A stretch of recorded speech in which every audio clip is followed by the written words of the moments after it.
여러분 안녕하십니까. 2019년 5월 23일 목요일 신문사설 비평 시작하겠습니다. 먼저 최저임금 관련된 사설입니다. 조선일보는 최저임금 부작용 인정하는 데 1년 5개월 걸렸다. 그런 제목의 사설에서 고용에 악영향을 미쳤다라고 주장하고 있고, 중앙일보는 최저임금은 죄가 있다. 경제 성장률 줄줄이 하향 조정이라는 제목의 사설에서 KDI가 올해 전망치 2.4% 낮췄고, 최저임금 과속 인상이 빚은 결과다. 이제라도 상승에 브레이크 걸어야 한다. 동아일보는 OECD 이어 KDI도 성장률을 낮춰 경보음 이래도 부족한가라는 제목의 사설에서 최저임금 과도한 인상이 고용 감소 초래했다. 인정하는 정부 첫 공식 보고서가 나왔다라고 주장하고 있습니다. 한국경제신문은 정부 조사해보니 무리수 확인, 정책 전반으로 확대해보라라는 제목의 사설에서 주 52시간 산안법, 화학물질관리법 강행에 대해서 비판하고 있고, 현장 상황을 직시해야 한다. 최저임금 인상 부작용을 정부가 공식 인정했다. 이렇게 주장하고 있습니다. 자본은 지난 1년 반 동안 최저임금을 무차별 공격했죠. 그 결과 문재인 정부가 최저임금 때문에 고용 문제를 가져왔다고 보고서에 따르면 인정한 걸로 이제 확인이 되었습니다. 소득주도 성장뿐만 아니라 중앙일보 제목처럼 이제는 성장률 하락, 경제 성장률 하락의 주범이 이 최저임금 인상인 걸로 이렇게 결론 지고 있습니다. 최저임금 싸움에서 문재인 정부가 자본에 패배한 것처럼 이렇게 보이는데, 그러나 재벌 위주 경제 성장과 신자유주의 정책을 표현한 원래 문재인 정부의 최저임금 정책은 사실은 자본의 입장에 서 있었다, 이렇게 얘기할 수 있습니다. 자동차 산업 관련 한국경제신문은 글로벌 차업계 칼바람, 눈 감는다고 한국만 피해갈 수 없다라는 제목의 사설에서 자동차 노조들의 임금 인상, 고용 보장 요구를 비판하고 있습니다. 매일경제신문은 1년 걸린 합의안 내던진 르노 삼성 노조 협력사의 절규라면서 역시 노조를 비판하고 있습니다. 자동차 자본이 이윤을 위해 투자하고 투자처를 옮기는데 옮기고 또 그 이윤을 독식해 왔죠. 고배당을 해왔습니다. 그런데 노동자는 자동차 산업을 위해서 임금과 고용을 양보하라, 이렇게 주장하고 있는 것입니다. 노동자에게는 그 산업을 위해서, 국가 경제를 위해서 양보해야 한다, 이렇게 주장하면서 자본이 먹튀를 하고 자본이 부를 축적하는 데 대해서는 눈 감고 있습니다. 생산성 관련해서 매일경제신문은 뚝 떨어진 성장 전망, 생산성 제고 없인 한국경제의 미래 없다라는 제목의 사설에서 산업 구조조정, 규제개혁, 노동시장의 유연화가 필요하다, 이렇게 주장하고 있습니다. 생산성의 책임을 모두 노동자들에게 돌리는, 특히 노동생산성이라는 용어를 가지고 노동자들의 책임이다, 이렇게 몰아왔죠. 그런데 생산성의 책임은 자본의 투자, 기술, 경영, 생산시설, 경영 시스템에 달려 있는 것이죠. 노동자 책임으로 이것을 돌릴 수는 없습니다. 민요총 행패라는 제목으로 지금 문화일보가 이번엔 경찰 치아 부르뜨린 민노총 행패, 국기 허문다, 이렇게 국기문란까지 지금 제목으로 뽑았습니다. 현대중공업노조와 대우조선해양노조는 노조 조합원 1000여 명이 22일 현대중공업 서울사무소 앞에서 두 회사의 합병과 지주회사 신설 반대 집회를 했는데 이런 행패가 벌어졌다는 겁니다. 불법 시위를 반복하여 법치를 조롱해온 전국민주노동조합 총연맹이 또 경찰을 무차별 폭행했다. 이게 지금 민노총이라고 했다가 전국민주노동조합 총연맹이라고 했다가 이런 용어도 경우에 따라서 다르게 사용하고 있습니다.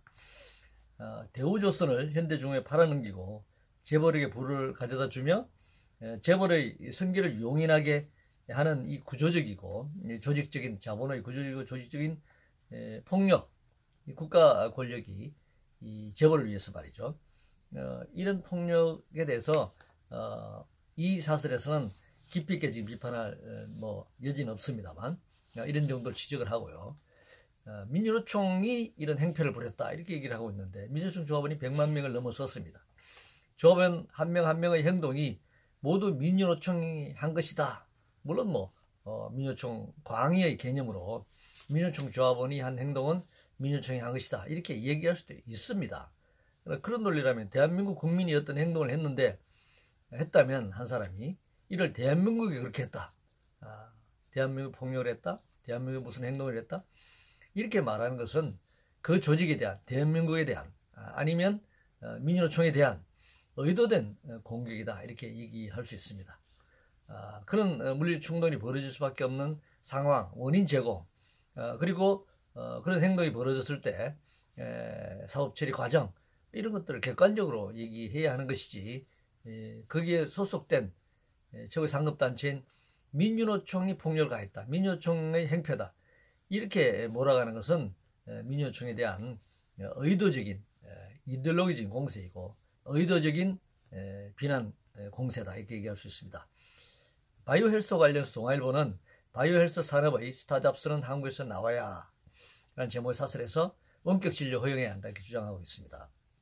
한국경신문은 활용할 수 없는 의료 빅데이터 규모만 키워서 뭐하나 라는 제목의 사설에서 개인정보 보호, 생명윤리 등과 관련한 규제를 풀어야 한다, 규제 완화를 주장하고 있습니다. 자본의 이윤 극대화를 위해 원격 진료, 개인정보, 생명윤리 등 환자의 생명과 안전, 개인의 사생활과 인권에 관한 문제를 이토록 쉽게 말하는 것은 사실은 폭력이라고 할 수 있습니다. 아무리 산업이 중요하다고 하더라도 국민의 생명과 안전, 환자의 생명과 안전, 그리고 개인의 사생활, 이런 것들을 완전히 침해하면서 산업을 발전시키고 그 결과 이 자본의 이윤을 극대화하겠다라고 하는 논리는 인권과 존엄보다는 자본의 이윤에 더 목적을 두는 이 자본주의의 극악한 논리고 신자유주의 논리다, 이렇게 얘기할 수 있습니다. 규제 완화 관련해서 동아일보는 BMW 연쇄 화재 사태 뒤엔 나사 빠진 국토부에 있었다라는 제목의 사설에서 자동차 관리법 안전기준에 미달시 리콜해야 하나 무상 수리를 공개했다는 것입니다. 먼저 규정을 지키지 않은 것은 문제죠. 이건 규정을 위반한 것입니다.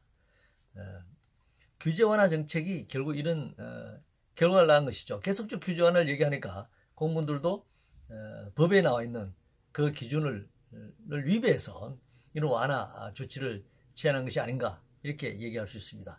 아이로 협약과 관련해서 조선일보는 정부 아이로 협약 비준 무서불위 노조 권력의 날개까지 달아준다.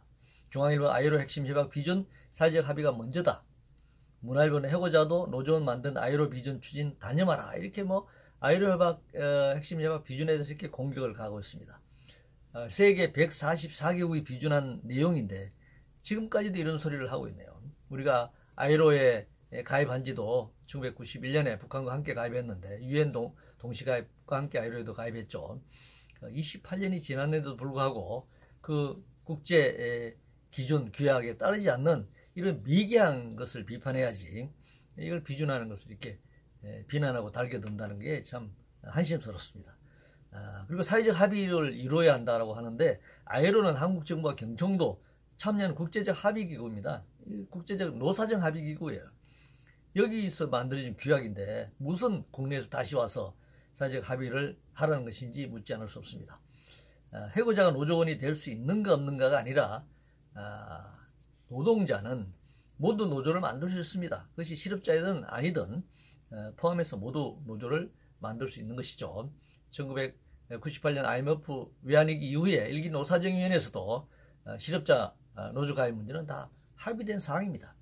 신산업 관련해서 조선일보는 기업인 향해 물에 오만 신산업 입막는 금융위원장이라는 제목의 사설에서 타다 이재용 씨가 죽음으로 문제를 제기하고 죽음을 정치화하고 죽음을 이익을 위해 이용하는 일은 없어야 한다. 택시 공유제, 카풀 공유제와 관련해서 기존 택시 노동자들이 분신하고 하는 문제를 지금 비난을 이렇게 한 것이죠. 여기에 대해 최종구 금융위원장이 무리하고 이기적이다, 이렇게 이제 얘기를 했는데 기업인 향해서 무례 오만하다라고 말한 금융위원장을 지금 공격하고 있습니다. 자본의 탐욕이 노동자를 죽이고 있는데 죽음의 정치인이 죽음의 이익이니 하면서 지금 망발을 서슴지 않고 있는 것이죠. 며칠 전 투자원감센터는 소카 이재용과 카카오 김범수 등을 1조 원 분식 회계 및 2조 8천억 불법 횡령으로 재고발을 해놓은 상태입니다. 이것이 빨리 수사 과정을 통해서 밝혀져야 합니다. 과연 누가 이 죽음을 이용하고 있는지 밝힐 필요가 있습니다. 노무현 관련해서 매일경제신문은 노무현의 실용정신을 다시 생각한다 라는 제목의 사설에서 한미동맹 FTA를 추진한 것, 이것을 평가하고 있습니다. 그때 당시 비서실장 문재인은 지금 대통령이 되어가지고 너무 이념에 치우쳐 있는 것이 아닌가 이렇게 지적하고 있네요. 문화일보는 노무현 10주기에 생각하는 실용 국정과 국익 외교 기리한 제목의 사설에서 역시 실용 정책으로 가야 한다. 노무현 대통령이 실용주의 정책을 폈다. 그렇게 주장하고 있습니다. 뭐 인권 변호사 노무현이 대통령이 됐죠. 그러나 그의 극적인 죽음 이후에 10년 동안 많은 이들이 그를 추모하면서 탈권위주의적인 그 대통령으로서 기억하고 있습니다. 그러다 보니까 그가 5년 동안 펼쳤던 정책에 대해서는 다 묻혀버리고 말았습니다. 그러나 거의 재임기간 동안 그는 신자유 정책을 적극적으로 펼쳤고 제국주의 동맹을 밀어붙였습니다. 한미 FTA를 추진하고 그 이후에 무차별적인 FTA를 추진해 왔습니다. 제주 해군기지를 건설했고 평택 미군기지를 폭력적으로 이전했으며 그때 군대 반대하는 시위대에 경찰이 아니라 군인들까지 동원되었습니다. 광주항쟁 이후에 최초로 민간인에 대한 군대 투입이었죠. 그리고 국책은행 외환은행을 투기자본 론스타에게 불법 헐값에 팔아넘겼고 특히 부시 이라크 침략 전쟁에 동맹군으로서 파병이 되었습니다. 제국주의 전쟁에 파병된 것이죠. 그리고 비정규직학법을 통과시켰고 기간이 30년 지난 고리 1호기를 10년 더 연장시키는 그런 원전 정책을 펼쳤습니다. 아마 이명박 박근혜 정권에서도 상상할 수 없었던 그런 정책을 사실 밀어붙였습니다. 호전주의자이자 투기자본의 대변자 조지 부시가 노무현 10주기에 참석한 것이 우연한 일은 아니다 이렇게 얘기할 수 있습니다. 노무현 임기 5년 동안 1000명이 넘는 노동자들이 구속됐고 많은 노동자들이 분신 자결했습니다. 실형이 무엇인지 묻고 싶습니다. 이상으로 2019년 5월 23일 목요일 신문사설 비평을 모두 마치겠습니다.